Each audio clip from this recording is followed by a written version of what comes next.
Kalau sebelum ni kita sembang pasal skandal Enron, korang tahu tak Malaysia pun ada mini Enron kita sendiri.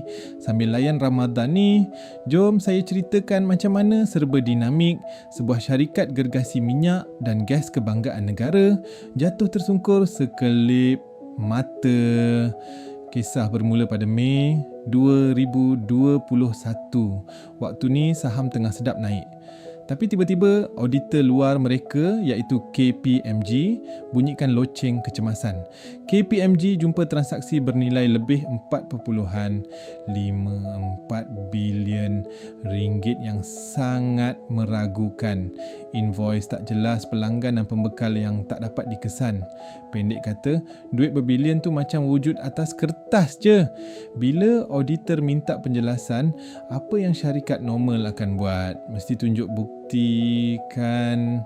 Tapi plot twist gila-gila punya, serba dinamik pergi saman KPMG sebab kononnya menjejaskan reputasi mereka.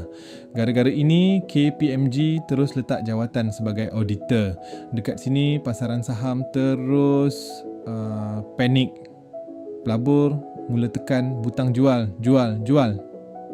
Suruhanjaya Security SC tak duduk diam. Siasatan besar-besaran dibuat. Hasilnya, memang kantoi hantar kenyataan palsu kepada Bursa Malaysia. Bos-bos besar serba dinamik akhirnya dikenakan kompaun maksimum 3 juta ringgit setiap seorang. Dari harga saham RM1.60 lebih terus merudum jadi sen-sen. Akhirnya pada Jun 2024, mereka rasmi delisted atau ditendang keluar dari Bursa Malaysia. Ribuan pelabur runcit kita hilang duit simpanan macam tu je. Pengajarannya, bila auditor dah angkat bendera merah, jangan berani buat main. Korang pernah tak terkena tempias kerugian saham serba dinamik ni, atau ada kawan yang kena? Cuba cerita kat komen.